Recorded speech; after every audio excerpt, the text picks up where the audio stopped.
You've heard me carry on a lot about the suspension of the de minimis exemption this week, and you might be thinking, what is the big deal? I don't order from Etsy or Shein anyway. Regarding the surface level effects of some small businesses and some consumer products that will be affected, no, it's not a huge chunk of the economic picture. But there is another effect that does have profound impacts on our economy, especially prices and inflation. Shipping costs. Their impacts on prices have been exponential in the last couple of years. Sudden surges in shipping costs have very pernicious long-term effects. This 2023 article from the Journal of International Money and Finance shows that while shocks to oil and food prices can have inflationary effects that peak at about 7 or 8 months, sudden shocks and increases to shipping costs can have inflationary effects up to 14 months before peak and can remain well above the baseline for even longer. So what happened when President Trump signed his executive order on July 30th that was suspending de minimis on August 31 was causing huge chaos for the shipping industry, who were not ready or prepared to start calculating for de minimis. Not to mention the actual tax itself, which will most certainly be passed through to consumers.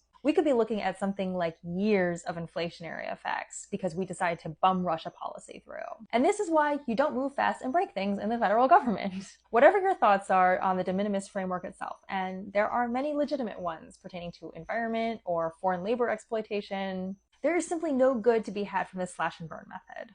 I know this administration keeps promising you temporary pain for long-term gain, but as I've just demonstrated, this type of policy making can create pain that is anything but temporary.